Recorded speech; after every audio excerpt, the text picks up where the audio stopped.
One of the strongest memories I have is moving so much as an only child. Um, One of the gifts my mother gave me was a sheet of paper that lists every place I lived and how long we were there. And I lived in 39 different places, and I was in 19 schools before high school. And my mother died and was buried on my birthday of January 11th. I think there was an agreement between my mother and her sister that if anything happened to either one of them, that the other party would take me in so I wouldn't end up in an orphanage. And within a week or so, I was taken up to Fergus Falls, and that's where I was raised, Fergus Falls, Minnesota. For a 12-year-old, it was rather difficult, and I was moving into a situation that where my aunt and my uncle did not have any children, so all of a sudden I show up, age 12, and especially my uncle, he really wasn't accustomed to having a child in the house and raising a child, so that took some adjustment on both parts of both of us. I vividly remember always being the new kid on the block, not being there long, and moving to a new place and being a new kid on the block. So my grandparents' home and my grandparents and relatives were very important to me because that was home. It stayed the same and they stayed the same. I was a member of the library club. I was one of the dancers in Brigadoon. I just always kind of wanted to become a gopher, and so that's how I got there. The Minnesota coach came up to my hometown and talked to me. And in my day with colleges, you didn't go do this visiting like everybody does now. So my mother chose my college. One time I had tried the new Clairol product where you could dye your own hair at home in the dormitory, and mine turned a navy blue. And when I was out in the sun, it was bright blue. And my mother only visited me twice on the college campus, but I got word that day somehow that she was on campus. So the girls, we all got together to figure out how to do this. So I got into a tennis outfit. I put a big scarf on my hair and met her with a tennis racket. So I got away with that one. And I was a starting guard with the freshmen. We had a good freshman team. In fact, they called it the best up to that time. So I was on the basketball team then from freshman and then on the varsity for 3 years. And I played some golf too. I only went there 1 year to Mary Washington College. And then I came home and I worked for the Pentagon, but I did well. After I got out of college, I was commissioned in the Corps of Engineers. And so my good friend Peter Lee, and he was in transportation also, said we should apply for Fort Belvoir because there are a lot of nice-looking girls in Northern Virginia that work for the government. At Armed Forces Day in May, about the second or third weekend. It was Armed Forces Day. I was going to go to the air show and so forth. And this one fellow said to me, you can do that at any time. He said, I know where there's going to be a nice picnic, and it was out there by Mount Vernon. Milt said, well, I heard there's going to be some pretty girls over here on the picnic. Maybe we better check that out. The girls brought a lot of food, and I think we kind of tossed the ball around and a few things like that. Oh, yeah, we noticed each other. Let's see, I took her home that day. Then she invited me the next week. It was up to Army Navy and to do a little swimming and probably go to the grill. And then she went home with a Marine lieutenant rather than me. So and after I left, I said, well, that's the last time I'll ever see her. Well, I got myself in a pickle because I had double booked myself.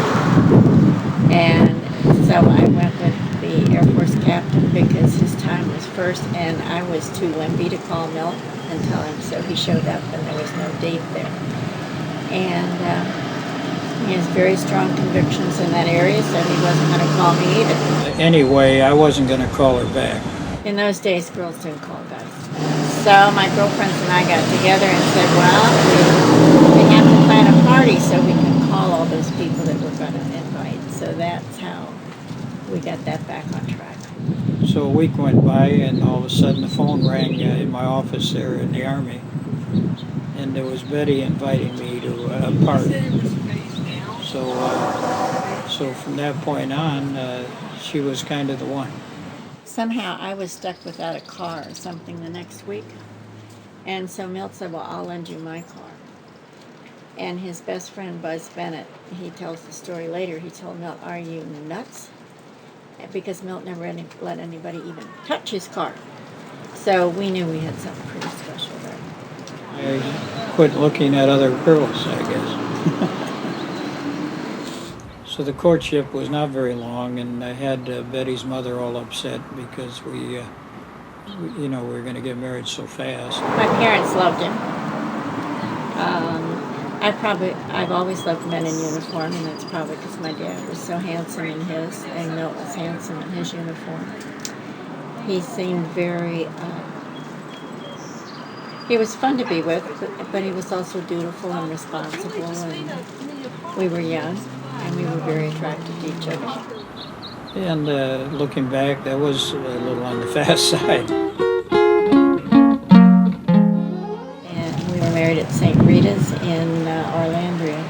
Buzz Bennett came from Duluth, and he was an all-stater, and when it came time for my marriage, he was at Andrews Air Force Base, I was at Fort Belvoir, and I chose Buzz as my best man. It's a joke in our family. Everybody said my mother's the decider. And if you ask my daughters, they will say she chose their wedding dress as she chose mine. Looking around in the church there and seeing Betty come down the aisle, that this is really a big step in my life. My aunts and uncles from Iowa came, and my grandparents, of course, and my cousins. So that was thrilling for me. That's the part I remember.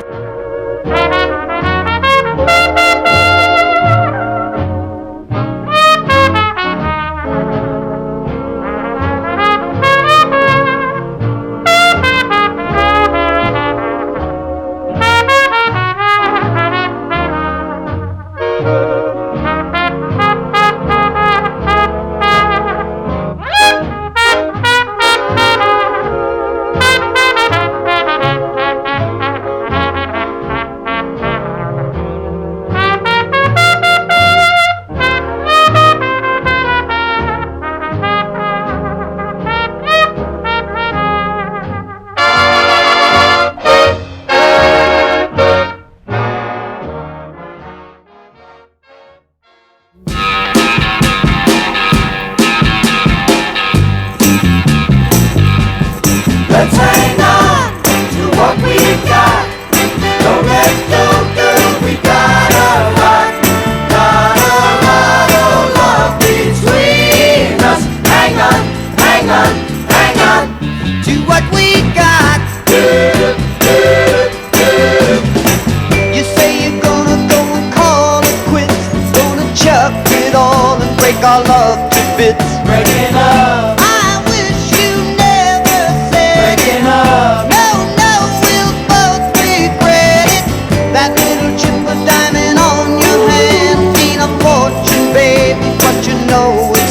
For the love to tie and bind us, we just can't leave behind us, baby. Don't you go, baby. Don't you go, baby. Let's stay here, let's hang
Do you smile to tempt a lover, Mona Lisa? Or is this your way to hide a broken heart? Many dreams have been brought to your doorstep. They just lie there and they die there. Are you warm? Are you real, Mona Lisa? Or just a cold and lonely, lovely work of art? Mona Lisa, Mona Lisa.